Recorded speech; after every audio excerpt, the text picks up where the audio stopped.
Shalom, Anda layak dikasihi. Pada akhirnya akan ada orang yang mengasihimu, menerimamu apa adanya. Bukan karena terpaksa, bukan karena kamu sudah lelah berjuang, namun karena kamu memang layak dikasihi. Kolose 3 ayat 23-24. Apapun juga yang kamu perbuat, perbuatlah dengan segenap hatimu, seperti untuk Tuhan dan bukan untuk manusia. Kamu tahu bahwa dari Tuhanlah kamu akan menerima bagian yang ditentukan bagimu sebagai upah. Kristus adalah Tuhan dan kamu hambanya. Jangan sedih kalau kita sudah memberikan segalanya, melakukan apapun, orang lain tetap tidak berterima kasih.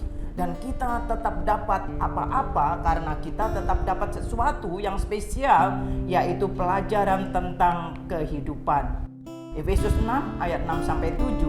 Jangan hanya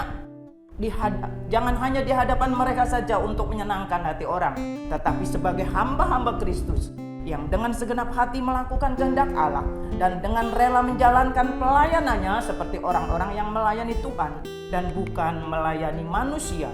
Jangan pusing dengan penilaian orang lain kepada kita, toh mereka tidak menjalani kehidupan kita. Jadi santai dan rileks saja, sebab yang terpenting adalah apa kata Tuhan, bukan apa kata manusia. Ibrani 10 ayat 38-39. Tetapi orangku yang benar akan hidup oleh iman, dan apabila ia mengundurkan diri maka aku tidak berkenan kepadanya. Tetapi kita bukanlah orang-orang yang mengundurkan diri dan binasa, tetapi orang-orang yang percaya dan yang beroleh hidup. Sedih sekali ketika teman baik, teman sepelayanan, teman kerja, teman sekolah, teman apa saja pelan-pelan menghindar kemudian menjauh menjadi orang asing. Ketahuilah, kebersamaan kita selama ini jauh lebih penting dibanding egoisme sesaat. Atas kesalahpahaman maupun batu kerikil kecil lainnya, mari kita bangun bersama sampai selama-lamanya. Ibrani 10 ayat 32-33. Ingatlah akan masa lalu. Sesudah kamu menerima terang, kamu banyak menderita oleh karena kamu bertahan dalam perjuangan yang berat.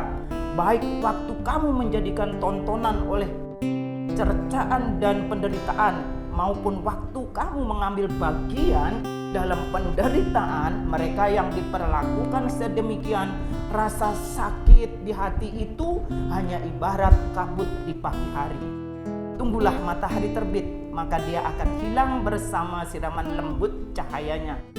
Tidak pernah mengubah indahnya pagi. Bahkan bagi kita semua yang senantiasa bersyukur, kita akan tetap menari di tengah kabut. Itulah tarian yang indah, yaitu tarian penerimaan, karena kita menerima apapun dengan ucapan syukur. Kolose 2 ayat yang kelima. Sebab meskipun aku sendiri tidak ada di antara kamu, tetapi dalam roh aku bersama-sama dengan kamu, dan aku melihat dengan sukacita tertib hidupmu dan keteguhan imanmu dalam Kristus.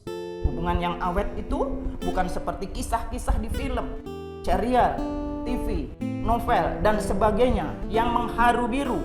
Hubungan yang awet adalah hubungan yang jujur, tanpa drama, tanpa kebohongan, tanpa ada yang ditutup-tutupi.